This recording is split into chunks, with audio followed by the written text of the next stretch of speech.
ഞാൻ ആഡിയനെ സാറിന് ഇപ്പൊ ഞാൻ ഇട്ട് കാണിക്കാം. എത്ര ഫോൺ കോൾ വന്നിട്ടുണ്ട്, ആ ഫോൺ കോളിൽ അവർ എന്തൊക്കെയാന്ന് പറഞ്ഞിരിക്കുന്നു എന്നതും ഞാൻ கேக்குது சார் கேக்குது சொல்லுங்க. இல்ல லீஸ்ட் நம்ம பர்சன்டேஜ் 18 தான் சார் இருக்கு நம்ம கிட்ட, அதனால தான் சார். லீஸ்ட் 18 தான் இருக்கா? ஆமா சார். நான் நேத்து பேசும்போது எனக்கு 11.5% பண்ணி கொடுக்குறேன்னு சொன்னாங்களே, அப்ளை எல்லாம் வேற பண்ணியிருக்கேன். எவ்வளவு சார்? 11%. 11% ஃபிளாட் ரேட்ல இருக்கு சார் உங்களுக்கு. நான் சொன்னது டிமினிஷன் ரேட்ல 18 சார். உங்களுக்கு ஃபிளாட் ரேட்ல அதுல சொல்லிருப்பாங்க 11 பர் annumல. இல்ல சார், ஏன் மாத்தி மாத்தி சொல்றீங்க? நேத்து ஒரு லேடி கூப்பிட்டாங்க, அவங்க பட்ஜெட்ல ஃபிளாட் ரேட்னாலும் 14% கம்மியா கிடையாது. 38 லட்ச ரூபா போன வாரம் எடுத்தவங்களுக்கே நாங்க வந்து 14% தான் கொடுத்தோம், 13% கம்மியா கிடையவே கிடையாது அப்படின்றாங்க. இல்ல சார், அதுதான் சார், ஃபிளாட் ரேட் வேற டிமினிஷன் ரேட் வேற சார். நான் வேணா உங்களுக்கு ஸ்கிரீன்ஷாட் எடுத்து வாட்ஸ்அப்ல அனுப்புறேன். ஃபிளாட் ரேட்டுக்கும் டிமினிஷன் ரேட்டுக்கும் உங்களுக்கு வாட்ஸ்அப். எனக்கு அந்த வித்தியாசம் தெரியுதுங்க. ஃபிளாட் ரேட்டுக்கு டிமினிஷிங் ரேட்டுக்கு எனக்கு வித்தியாசம் தெரியுது. ஓகே. ஆனா இந்த ஃபோன் கால்லயே நீங்க என்ன சொல்றீங்க, ஃபிளாட் ரேட் 11%க்கு பண்ணுவோம் அப்படின்னு நீங்களே சொல்றீங்க. அப்புறம் 13%க்கு மேல பண்ண 13 இப்போ சார், இல்ல 13 நான் பேசுறேன். Okay sir. அப்புறம் 13%க்கு கம்மியா கொடுக்க மாட்டாங்கன்னு உங்க ஆட்கள் தான் சொல்றாங்கன்னு சொன்னா, ஆமா சார் நாங்க அந்த ரேட்டு கொடுப்போம் அப்படின்னு சொல்றீங்க. இப்போ நான் 18 டிமினிஷன் ரேட் சொல்றது, நான் 20 சொன்னா 13 தான் வரும், கரெக்ட்டுங்களா? இப்போ 20 19 கொடுத்தனா 12 சம்திங் அந்த மாதிரி வரும். அந்த ரேஞ்ச் டிஃபரண்ட். அதனால தான் சொல்லிட்டுங்களா, நீங்க சாமானிய மக்களுக்கு புரியுற மாதிரி, காமன் மேனுக்கு புரியுற மாதிரி ஏதாவது ஒரு நம்பர் சொல்றீங்களா? டிமினிஷன் ரேட் அது இதுன்னு 18% போட்டா இங்க 13% வரும் அப்படி நீங்க சொன்னீங்கன்னா, பணம் வேணும்னு வந்து நிக்கிறவன் என்ன பண்ணுவான்? அதுதான் சார், நான் உங்களுக்கு புரியுற மாதிரி தான் சார் டிமினிஷன் ரேட் நான் 18னே சொல்லிட்டேன் சார். சார் நான் உங்களுக்கு தெளிவா தானே கேக்குறேன், ஏன் கன்ஃபியூஸ் பண்றீங்க? எனக்கு டிமினிஷிங் ரேட்டே விட்டுருங்க. ஓகே. ஃபிளாட் ரேட்ல 10.25 கொடுக்குறேன்னு சொன்னீங்களே, எனக்கு 8 லட்சம் ரூபாய்க்கு பண்ணி தர முடியுமா? இந்த அமௌண்ட் இது இஎம்ஐ இது பண்ணலாம் சார் உங்களுக்கு. இது ஹலோ வணக்கம் சார். ஹலோ சார், இப்போ இது வந்து உங்களுக்கு பட்ஜெட்ல பொறுத்த வரைக்கும் உங்களோட எல்லாருமே ஃபிளாட் ரேட்டை சொல்லி தான் வந்து சேல் பண்ணுவாங்க, ஓகேங்களா? நீங்க இஎம்ஐ கால்குலேட்டர்ல போடுறப்போ வந்து ஃபிளாட் ரேட்ல வந்து கால்குலேஷன் எங்கேயுமே ஆகாது. ஃபர்ஸ்ட் பேங்கிங் இன்ட்ரெஸ்ட் பொறுத்த வரைக்கும் நமக்கு 18% தான் லீஸ்ட் பர்சன்டேஜ். நீங்க 10 லட்சம் எடுத்தாலும் 18% தான் லீஸ்ட். அக்ரிமெண்ட்ல எல்லாமே டிமினிஷிங் ரேட் தான் மென்ஷன் ஆகி வரும். அப்ப இப்ப ஃபிளாட் ரேட் நீங்க என்ன சொன்னாரு? ஃபிளாட் ரேட் 10.25 சொல்றது வந்து பர் ஆனம் வந்து உங்களுக்கு அது மென்ஷனே ஆகாது, ஓகேங்களா? ஃபினான்ஸ் பொறுத்த மென்ஷன் என்கிட்ட சொல்றீங்க. You're having pre-approved loan offer, sir. The loan amount of it's 8 lakhs loan amount. Flat is around 9.94% yearly. Salary per annum பாத்தீங்கன்னா 10% வரும். ஓவரால் ஏஆர் ரெடியூசிங் ரேட் பாத்தீங்கன்னா 18% வரும் sir. per annum 10%? Yes sir. Okay. 48 மந்த்துக்கு நான் எடுத்தா எனக்கு 10%ல வருங்களா? ஆமாங்க சார். 10 பாயிண்ட் சம்திங் ஆனா 10% தான் உங்களுக்கு per annum.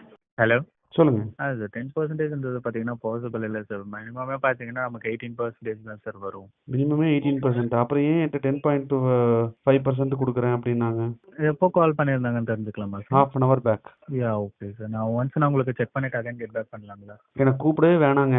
நீங்க உங்களுக்குள்ள இருக்கிற கன்ஃபியூஷனை முதல்ல கன்ஃபார்ம் பண்ணிக்கோங்க, எனக்கு கூப்பிட வேண்டாம். Okay sir, sorry for the inconvenience. ഓരോ ആൾക്കാരും ഓരോ റേറ്റ് ഓഫ് ഇൻട്രസ്റ്റ് പറയുന്നു. പക്ഷെ അത് ഒന്നും സാർ പറയണ പോലെ 18% താഴെ ഇരിക്കത്തില്ല. ലാബർ നമ്മുടെ അടുത്ത് കള്ളം പറഞ്ഞ് തന്നെ ഇൻട്രസ്റ്റ് റേറ്റ് ഒരുപാട് കൂട്ടി വാങ്ങിക്കുന്നു. പോലെ തന്നെ എല്ലാ കടനയും നമ്മളെ തലയിൽ കൊണ്ട് അവർ കെട്ടുന്നു എന്നൊക്കെ ഒരു എക്സാമ്പിൾ ആയിട്ട് ഇതിൽ കാണാൻ പറ്റും. ബഫറ്റ് വർഷത്തിന് ഒരിക്കലാണ് വട്ടി കെട്ടുന്നത്. പ്രിൻസിപ്പൽ തിരിച്ച് കെട്ടത്തില്ല. പ്രിൻസിപ്പൽ ലംബായിട്ട് ഒരു ദിവസം കൊടുക്കും.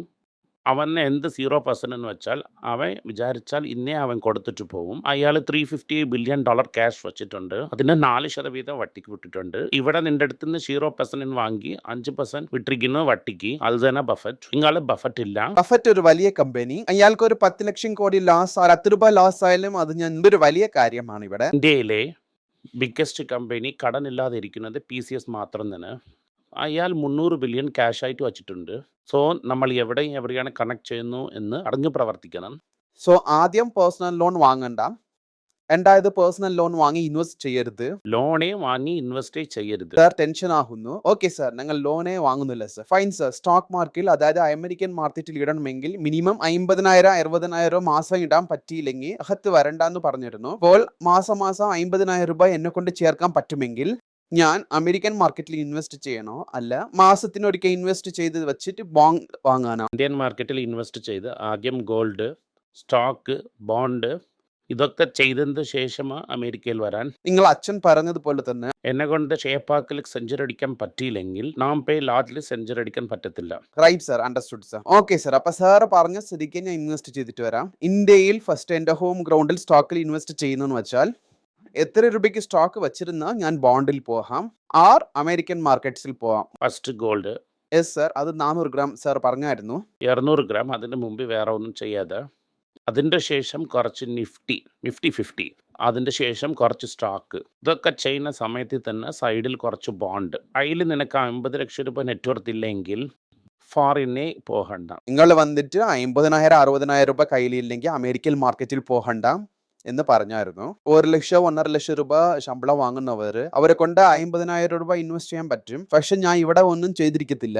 ഇന്ത്യയിൽ 50 ലക്ഷം രൂപ കടനില്ലാതെ നിന്റെ അടുത്ത് ക്യാഷ് ആയിട്ട് ഇൻവെസ്റ്റ്മെന്റിൽ ഉണ്ടെങ്കിൽ നിങ്ങൾ അമേരിക്കയെ കുറിച്ച് ചിന്തിച്ച് ഇൻവെസ്റ്റ് ചെയ്യാം. അത് ഇല്ലെങ്കിൽ അതുവരേക്കും നിങ്ങൾ അമേരിക്കൻ മാർക്കറ്റിനെ കുറിച്ച് ഒന്നും ഓർക്കണ്ട സർ. ഞങ്ങളൊക്കെ കയ്യിൽ ഒരു 2 ലക്ഷം 3 ലക്ഷം രൂപയ്ക്ക് ഇൻവെസ്റ്റ്മെന്റിന് വെച്ചുകൊണ്ട് ഡയറക്റ്റ് ആയിട്ട് അമേരിക്കയിൽ പോയി ഇൻവെസ്റ്റ് ചെയ്യാവുന്ന മൈൻഡ് സെറ്റിലാണ് സാർ ഞങ്ങൾ ഇരുന്നത്. ഞാൻ ഒരു കാര്യത്തിനും നിങ്ങൾക്ക് പറയുന്നു, ഇത് ബഫറ്റ് പറഞ്ഞത് തന്നെ 99% of your wealth at the end of your life you learn after you turn 50. ഉടനെ 60 വയസ്സിൽ ഒരാൾ മരിച്ചുപോയെന്ന് തുടങ്ങും.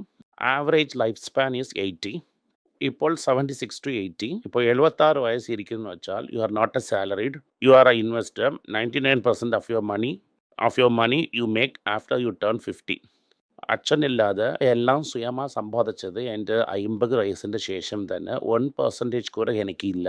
അപ്പോൾ 99% പണം എൻ്റെ 50 വയസ്സിൻ്റെ ശേഷം തന്നെ.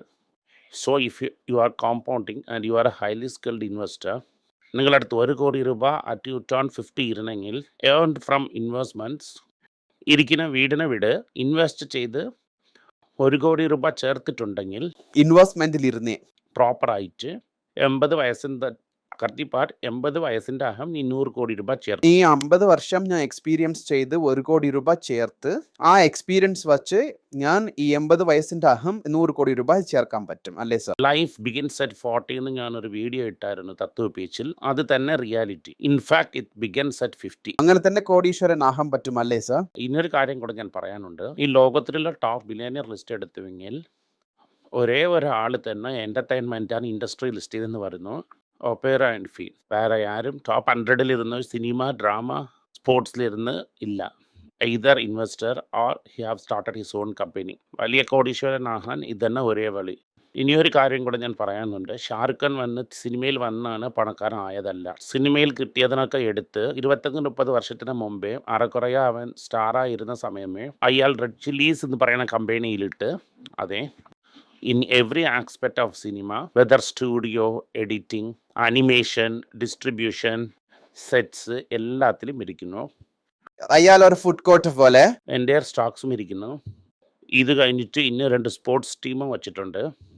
ഇതും അല്ലാതെ അയാളെ പെർഫോം ചെയ്യും, അയാളെ ആഡ് ഫിലിമിനെ എടുത്ത് ഡയറക്റ്റ് ചെയ്യും. ഇതൊക്കെ ക്ലീനായിട്ട് അയാളെ ബിസിനസ് പോലെ ഇട്ട് ഇതാണ് അയാളെ wealth. His net worth is $750 million എന്ന് പറയുന്നു.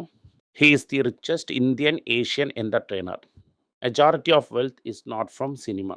സിനിമയിൽ വന്ന കാശിന് പൈസയായിട്ട് എവിടെ ഇൻവെസ്റ്റ് ചെയ്യണം അത് അറിഞ്ഞ് ഇൻവെസ്റ്റ് ചെയ്തിരിക്കുന്നു അല്ലേ സാർ? പിന്നെ അയാൾ റിസ്ക് എടുക്കാനും തയ്യാറായിട്ട് ഇടുന്നു അല്ലേ സാർ? പക്ഷെ അതുപോലെ ഇട്ടിട്ട് ഇന്ന് വന്നാണ് നോക്കിയിട്ടുമില്ല അല്ലേ sir? Okay sir, this is the lesson for us.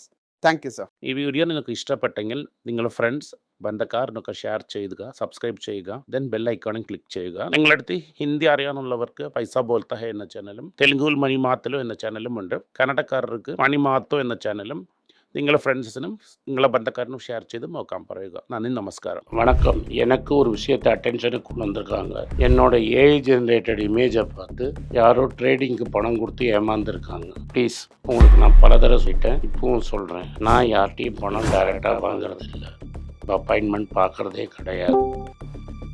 அதனால் என்னை பார்க்கலான்னு யாராவது காசு கேட்டாங்கன்னா இல்லைன்னு சொல்லிவிடுங்க. அடுத்தது ஒரு இமெயில் ஐடி இருக்குது, அதில் போட்டால் எங்கள் டீம் கான்டாக்ட் பண்ணுவாங்க. அது டைம் ஆகுதுன்னா வினோதோட இன்ஸ்டாகிராம் அக்கௌண்ட்டில் வினோத்திட்ட மெசேஜ் பண்ணுங்க. அவன் என் தம்பி, அதுலேயும் அவன் காசு கேட்க மாட்டான். காசு கேட்குறாங்கன்னா ஏமாறுறீங்க. யார் என்ன சொன்னாலும் கம்பெனிக்கு செபி அல்லது ஐஆர்டிஏ அல்லது ஆர்பிஐ ரெஜிஸ்ட்ரேஷன் இருக்கணும்.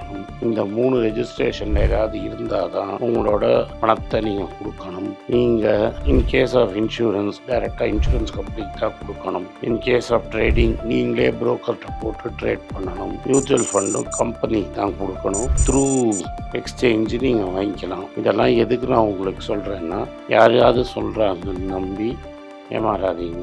உங்களுக்காக நான் ட்ரேட் பண்ண முடியாது, அது இல்லீகல். நான் ட்ரேடும் பண்ணுறது கிடையாது.